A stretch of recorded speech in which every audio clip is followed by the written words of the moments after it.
All right. Hi, everyone. Wow. It's like we're at a Java conference with that startup time. Cool. So welcome. I'm here to talk about Otto. How many people have heard of Otto? Oh, that's cool. That's more than one person. It's always hard following Ben. Like I followed Ben when he introduced me a couple weeks ago at DevCon Tel Aviv, and I don't have a really cool English accent. I'm just kind of boring. So I had to start with a joke. If you've ever seen the movie Airplane, this is kind of an inside joke because the autopilot in the movie Airplane is named Otto.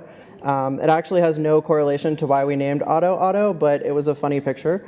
A little bit about me. My name's Seth Vargo. I'm the Director of Evangelism at HashiCorp. I'm also a recovering Ruby developer. You can find me on the internet. That's my GitHub, my Twitter, my Facebook. So I work at HashiCorp. How many people have heard of HashiCorp before? Cool. So if you haven't heard of us, we make a number of popular open source tools. We're an open source company, so Vagrant, Packer, Surf, Consul, Terraform, Vault, Nomad, Otto, and Atlas. If you haven't heard of Otto, this next section might not make a ton of sense, but I'm going to do it anyway. So when Otto first came out, it was announced as like the successor to Vagrant. So we announced Otto as part of HashiConf 2015. It was on the front page of Hacker News. It was actually more popular than water on Mars, which was kind of cool.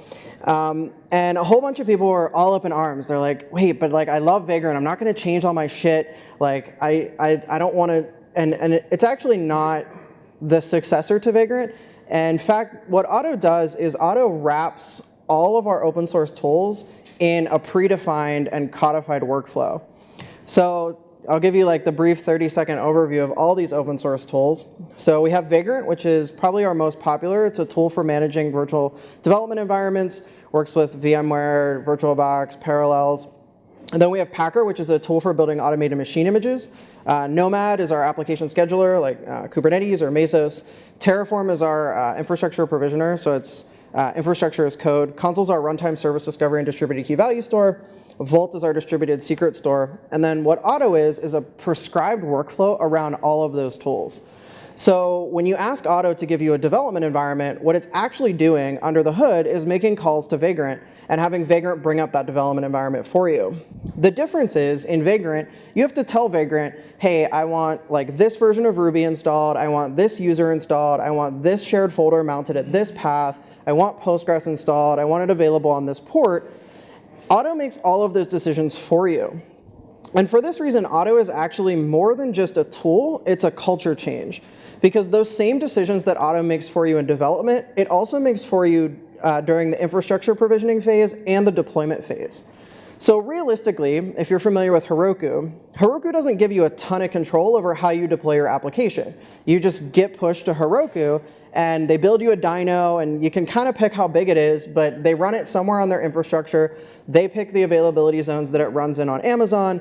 And for a lot of early stage startups, Heroku makes a lot of sense because you don't have the funds or the need to hire an operations team. You don't need to manage your own infrastructure. You might not be an expert in like a cloud provider or a bare metal data center. So it doesn't make sense for you to manage all of those resources on your own.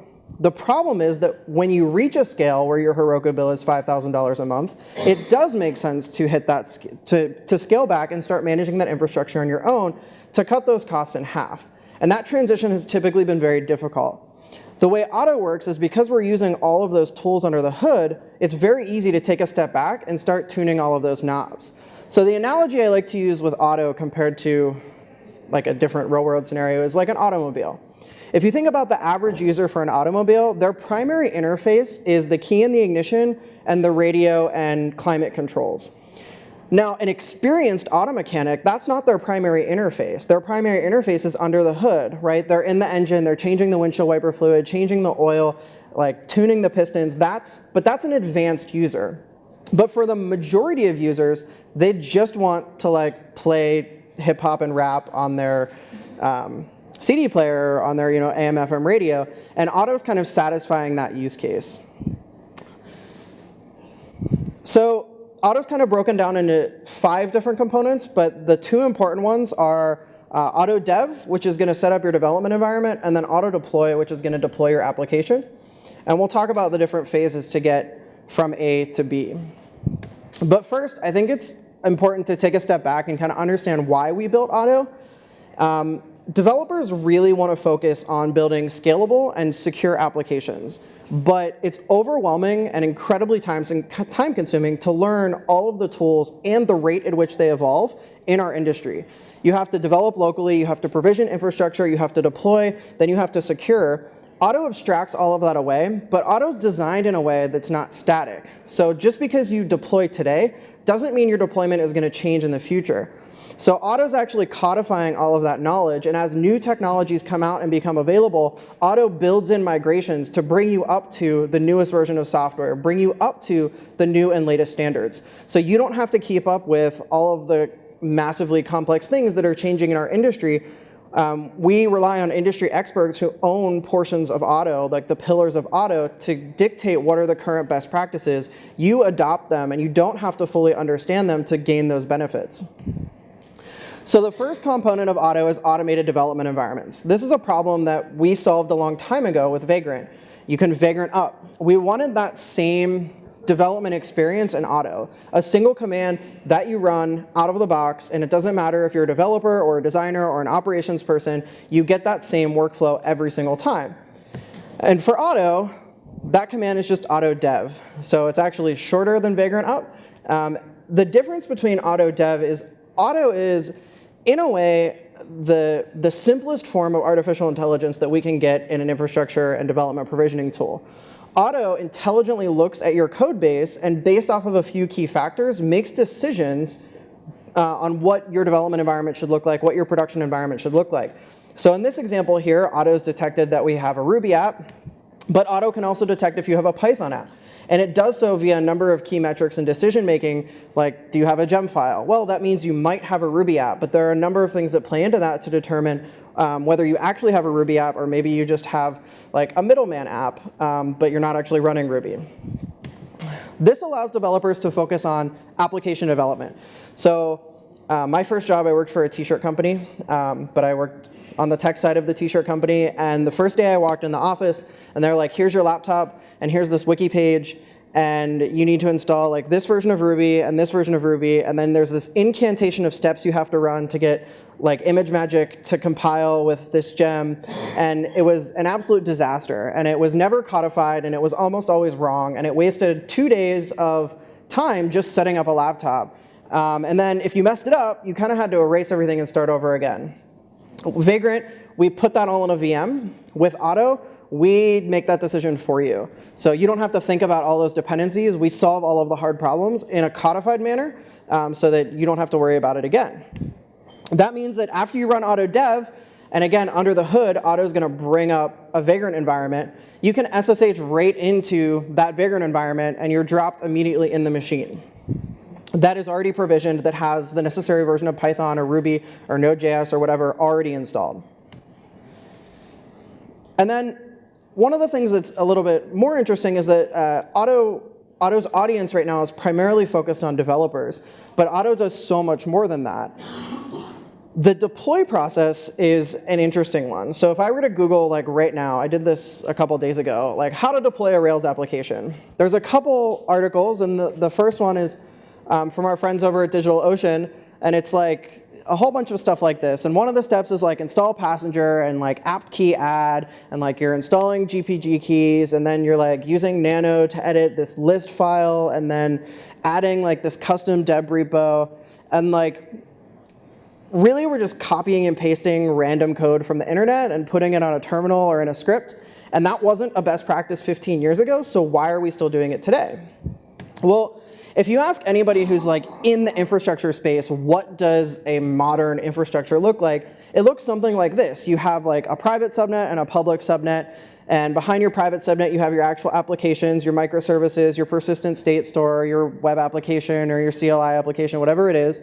And then over the internal network you have some exposure to a public subnet, something that's publicly accessible. You might have a bastion host so that you can SSH in and run commands on the private subnet, some type of load balancer to distribute traffic over the private subnet, and then some type of NAT routing because you only get like 1 or 2 public IP addresses. The problem is that there's a ton of complexity in building this type of infrastructure, and if you talk to anybody who's been in this space for a long time, it's very difficult to get right, and it's very difficult to do in a reproducible manner. We've built tools like Terraform, Packer, and Nomad that do this for you, but wiring them together is still complex. So Terraform will provision infrastructure for you, but you still have to tell Terraform what infrastructure to provision. Otto, on the other hand, brings all of that together. So why is this still the top result? Well, it's two parts. First is, without Otto, this is still easier. And second, we haven't yet reached a point in our industry where we're willing to give up this much control over our infrastructure. Traditionally and culturally, operators like a lot of control over their infrastructure because when things go wrong, they're the first line of defense, right? They're a cost center, and every time we have downtime, it's their fault. And until we break that culture barrier where we stop caring about infrastructure so much, right, pets versus cattle, we're not going to be able to cross that threshold. And hopefully Otto, by codifying this and making it iterable and repeatable, will help in that process.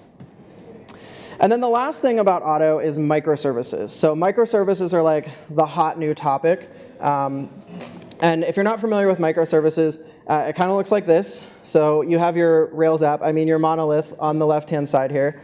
And microservices is basically decomposing all of that. So basically every model you have in your Rails app, that becomes its own service, right? So instead of a user model, you have a user account service, and that's a microservice. The problem is, the advantage of a microservice is that you can have separate code bases, you can have different individuals specializing on different parts of the organization. You don't have to release the entire app all at once, you can release iterative fashion. But the downside to microservices is that they're exponentially more complex. Each additional microservice adds overhead. And it adds additional questions like, okay, I have these 50 microservices, how do they all talk to the same database? How do I discover services? How do I implement runtime configuration? And with Otto, we really set out to solve that problem at its core. So Otto has this idea of an app file, and the way the app file works is it's a declarative syntax that specifies your infrastructure. So unlike the Vagrant File, which is interpreted, it has Ruby, the app file is declarative. You specify your dependencies, and Otto automatically sets them up for you. Under the hood, it uses console for service discovery. So if you want to know where the database is, you ask where the Postgres database is, and you query console, and you get that result. So those were a whole bunch of slides with a whole bunch of stuff. And I decided that, last night at some point, that I was just going to do a live demo for the rest of this. But if it doesn't work, I have a whole bunch of slides that show you what the live demo is supposed to do. But I like live demos, so let's just go into this here. So what I did, wow, that is really big font. The first thing I did was reduce the font size to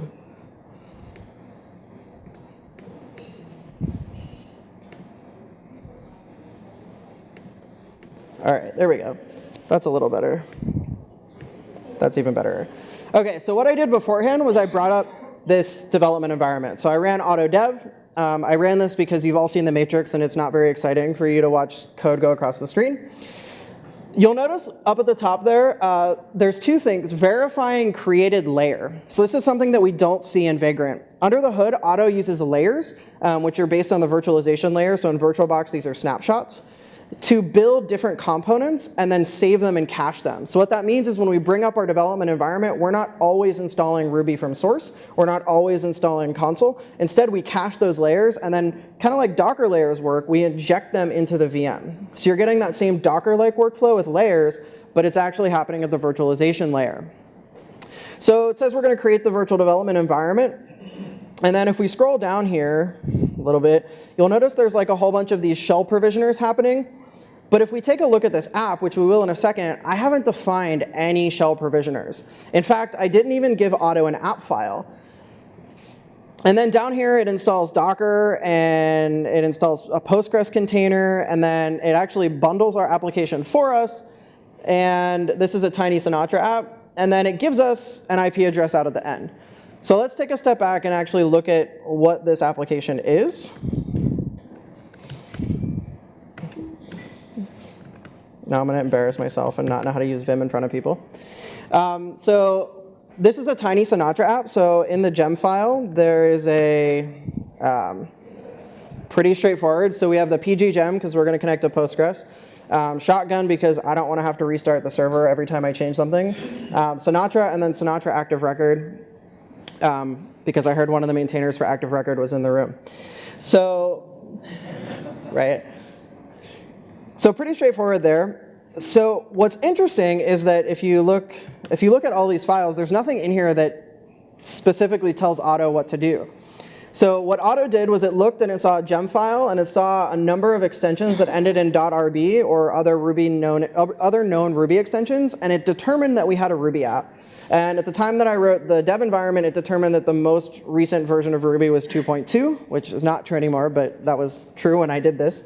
And that's what it gave us for the development environment, and then it caches that internally, so we're not constantly installing a new Ruby every time a new one comes out. But it also took a look at that gem file, and it saw that we have the PG gem. And Otto has knowledge that when there's the PG gem in the gem file, that's an indication that you want to communicate with Postgres.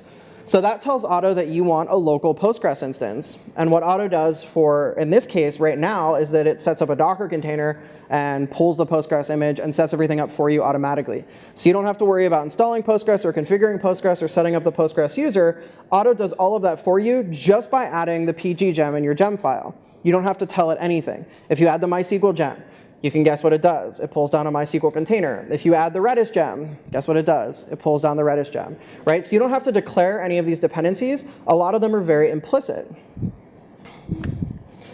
So the next thing I want to do is I want to look at this Sinatra app, and there's stuff commented out in here, but there's basically two functions in here. So we have a get function and then like an echo function. So the get function is just to prove this is running, and then an echo function, which is to prove that this is not faking it. So what we're going to do here is comment this out, because I didn't do that before. We're going to actually SSH into our instance. So the way we do that is back over here. We'll do autodev SSH. And this is going to drop us right in there. If you've ever run Vagrant SSH, you know that it's not that fast. And that's because Otto actually caches the address for you so that it can do super fast operations. So we're inside our Vagrant box now. This is an Ubuntu thing. And the shared folder is mounted. So this same folder here, the desktop demo, is what's mounted in /Vagrant. If you're not familiar with Vagrant, that's just a Vagrantism. And it's the same like app.rb without the fancy Vim theme that I have. So what I want to do is I want to run this. So I'm going to run this with shotgun, and then I'll explain why I have to specify the host in a second. Config.ru, it's going to spin up WebRick, which is the most performant Ruby web server out there. That was a joke for those of you that didn't get it. The reason I have to specify the host parameter will become a little bit clearer in a second. So if I go back onto my local machine, how do I get access to this device? So on Vagrant, we do a lot of like port forwarding, and it's really complex. It's one of the bigger pain points with Vagrant. We decided that wasn't a good idea with Otto. Instead, we're going to use the private IP space, and every Otto development environment is going to just get its own IP, and we're going to expose all of the ports to the local laptop, so we don't have to worry about port forwarding or any of that. So how do I get that machine address? Well, if you just ask Otto for the dev address, you get the IP address, and this is like locally scoped, so you can't hit this IP, hopefully. So let's go ahead and curl that IP. I get like typing syndrome in front of people. Right, and this is going to return a fail. Why? Well, because Shotgun runs on 9393. So we're going to get like the app is running. So this is pretty exciting because my live demo is proving to work. It's exciting for me. I don't know if it's exciting for you. But what we have now, and if I go back to this other terminal, like we got a real request. This would be really hard to fake, so I hope you believe that it's real. So we just got a request, so let's try the echo function. So if we echo, and I can spell echo, E-C-H-O, Q equals hello, then you said hello, and we can do stuff like try to inject evil script tags, and they come back as HTML escaped, because I care about security in our fictitious web app. So that's the development experience, but that's pretty boring. Like I made a stateless Sinatra app. Anybody could do that. I could do that on my local machine. But now I want the Sinatra app to communicate with something stateful, like a Postgres server. And I already kind of hinted at that was our goal by showing the PG gem. So let's take a look at what that looks like. I'm going to stop this guy over here for a minute. And we're going to go take a look at our app.rb. So I have this block here, mostly because I can't type in front of people, where we're going to configure Sinatra to talk to Active Record. And we have this post class. And we have this stuff down here, which I'll run through in a second.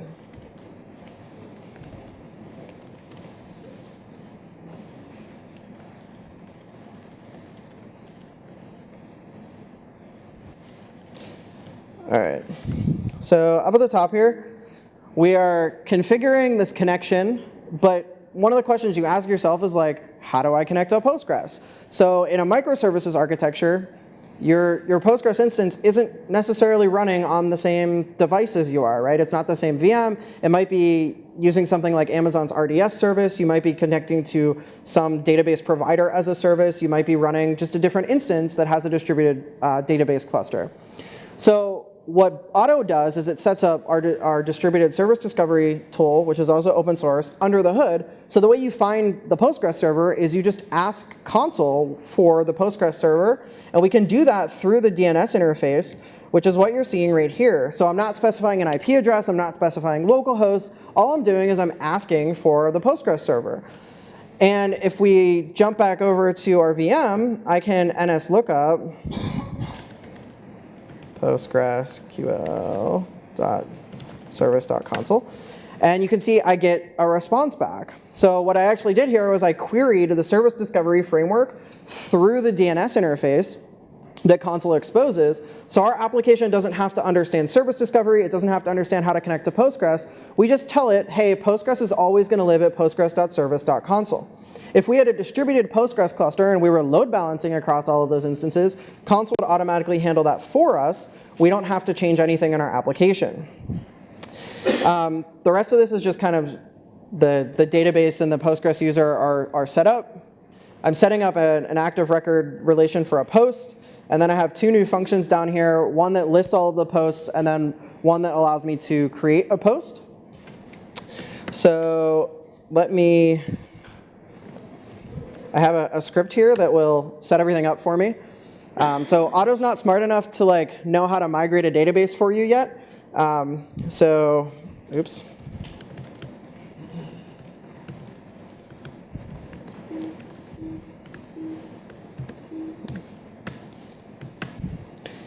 So Otto's not smart enough to be able to migrate a database for you or install the exact versions of packages that you need at this point.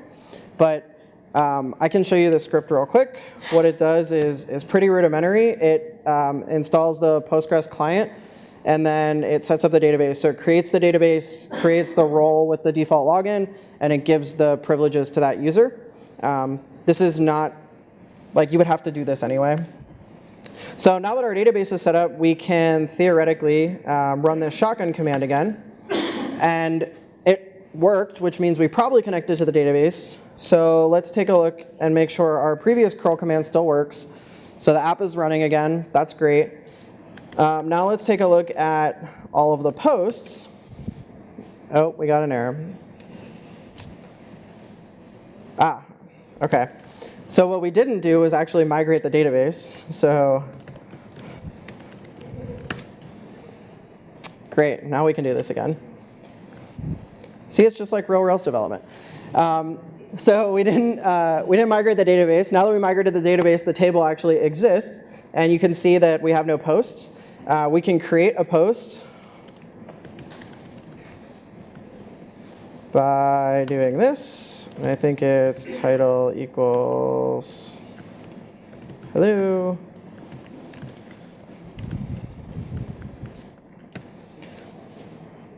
So that created a post. And if we curl the get again and make it look nice, you can see that it's actually inserted into the database. So what we have is a development experience that we didn't really have to do anything to get set up. We had to create the database, but the database service was already installed. We don't have to figure out where to address it, what port it's running on, what IP address it's running on. All of that's already done for us. So that's Otto's development experience. Let me see if I missed anything. Okay, so that's Otto's development experience, but that's only half the battle. Right, so this is where Otto's target market is. A lot of the users right now are using Otto for this. But now let's say we want to deploy this application. Well, what we can do is I'm going to load my AWS credentials into the environment, and then I can say Otto infra. And what Otto's going to do now is it's going to use Terraform to spin up basically boilerplate Amazon VPC for me, with like my SSH key and a whole bunch of other stuff already set up. And you can see this is a rather quick operation. I say that as it stops. So it's setting up all of the required infrastructure for me to be able to deploy this application. And then after this is done, what we'll do is we'll build some type of distributable artifact. So one of the things we preach at HashiCorp is to not deploy code, to deploy artifacts. So whether that's a Docker container or like an Amazon machine image or a DigitalOcean droplet, we think that you should not be deploying individual bits, but you should be deploying something that's binary or binary-like. And this is very eminent if you take a look at Heroku. When you deploy to Heroku, you don't actually deploy code. It just feels that way. What you do is you git push, that compiles a slug, and that slug is what is actually deployed. And the properties that you get there are the ability to quickly roll back, the ability to version all of that, and the ability to track those changes throughout that version. So you can see here now we've spun up an instance, which is the most time-consuming part, and it's installing console for us. So even though we didn't tell Otto that we need service discovery, we didn't say that we need a Postgres database, if we watch this for long enough, it'll install Postgres too. Otto figures all of that out for you. The build process takes like 15 minutes, and that's not the greatest use of everybody's time. So I'm going to jump back into slides, but we'll come back to this at the end.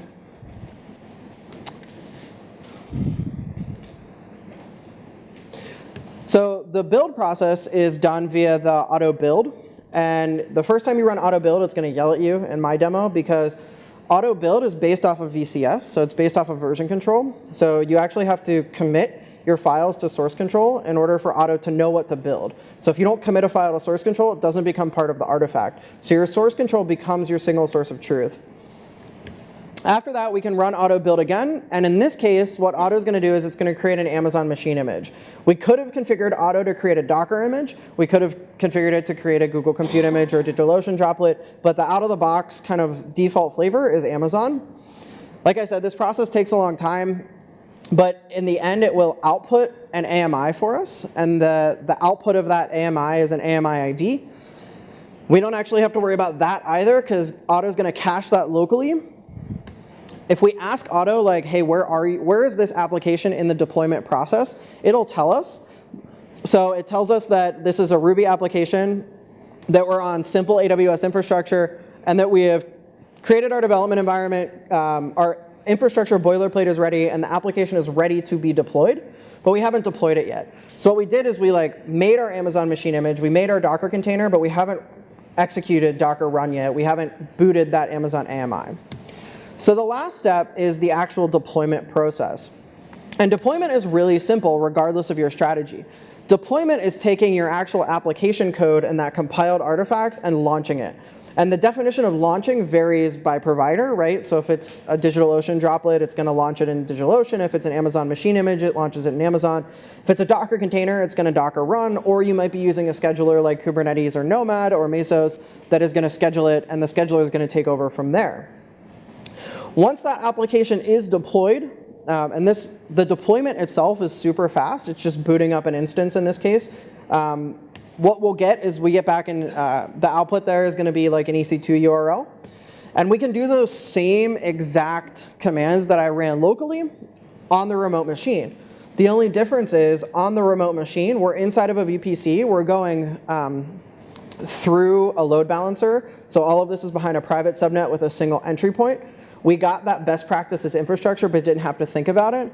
Our database is no longer running in a Docker container on the same local host. It's now running on a different instance that's dedicated to Postgres. Console's also running on its own dedicated instance. Ruby and everything is already installed for us. We didn't have to do any of that. So the same development workflow that we have, the development workflow that we're used to with Vagrant, we can now bring to infrastructure provisioning. And then finally, what Otto really gives you is the ability to codify all of this, and the organizational advantages there are pretty significant. In our research, a lot of organizations have multi-$1,000 cloud bills because of non-ephemeral staging environments or QA environments that they just leave running because it takes too long to rebuild another one.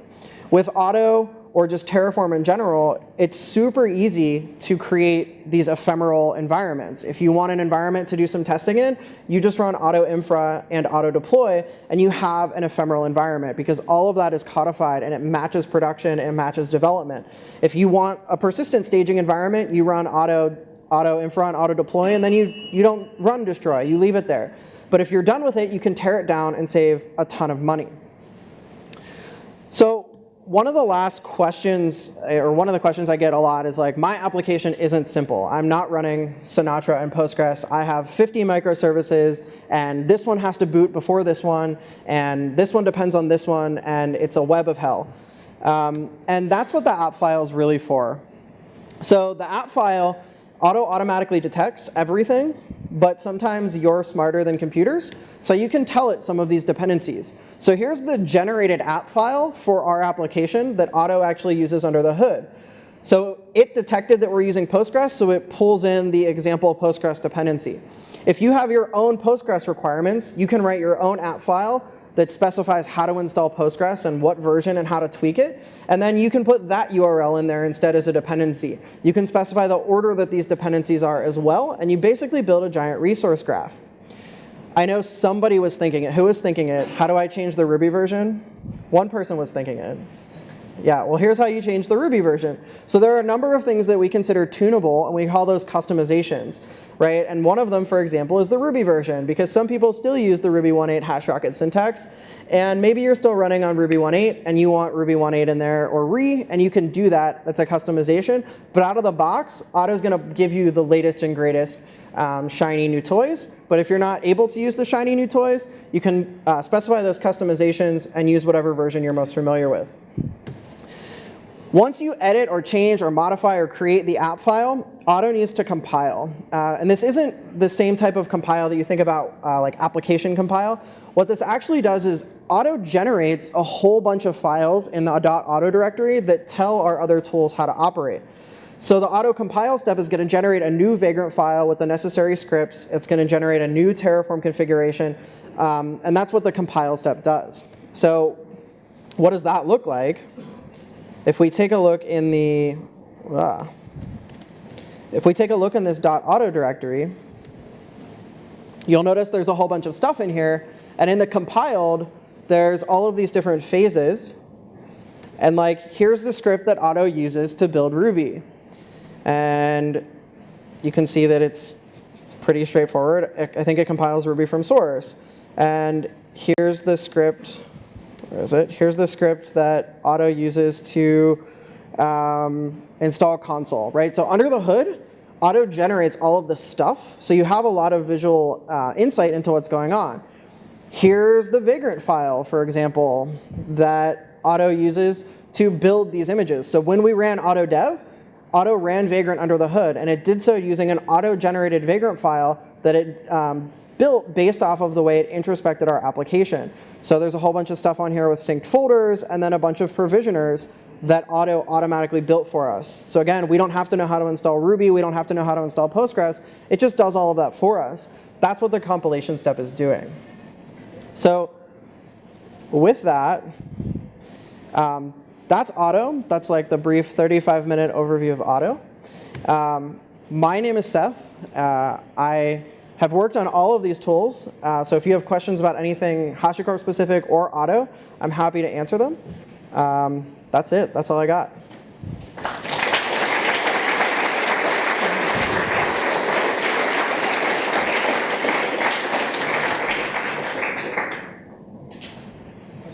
Any questions? Yeah. Yeah, so the question is, if I have a lot of microservices and I want to deploy one or two of them, how do I do that? The way Otto is structured is it's a giant resource graph. So if you imagine I have, let's just say I only have two dependencies, but I want to deploy them separately. Your Postgres app file will live in its own folder, in its own repo. So it could be a subfolder of like an operations repo. You just CD into that folder and run auto deploy for that folder, and it'll deploy that dependency. But if you're a step up and you depend on that and it doesn't yet exist, when you run deploy, it'll deploy it as well. So it introspects the entire resource graph to see what has and has not been deployed yet. And determines like, oh, this thing is already deployed, or it's not, or it needs to be updated, or whatever. So you can still deploy individual microservices, but if you have like a top-level app that depends on all of them, whenever you deploy that app, it'll look, and if it doesn't see one, it'll deploy that one as well. Yeah.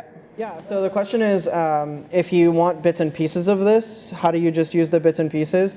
I think it's a two-part answer. So first, you can still git push to Heroku, but use auto dev for local development, the same way you could use Vagrant and then git push. Otto is also pluggable. It has a plugin architecture. It's written in Go. So if you want to write a plugin that connects to Heroku, that's perfectly possible. I don't know exactly what that would look like. I'd have to think through it a little bit more, but it's totally possible. Yeah. There was another, yeah. So the question is, if I want to have multiple development environments, is there a problem with that? No, like Otto's going to run in whatever folder you're in. So when you run auto dev, it's going to build as many machines as you specify in your app file if you want one or two or three. But then when you move to a different folder, like everything's scoped to that folder. So if you're moved to a different project, when you run auto dev, you'll get a different VM under the hood. Yeah, I'm talking like on the same folder if I want to have like multiple instances of the development. So you want multiple instances as a VM for a single project? I think it's possible. I'd have to double check. I know the default is that we're going to run the thing in Docker for you, but I think you can tell it to just do a different VM. So if you wanted, in this example, if you wanted to run Postgres as its own VM instead of inside the main VM, like as an adjacent sibling, I think you can do that. Cool. Other questions? Well, thank you very much.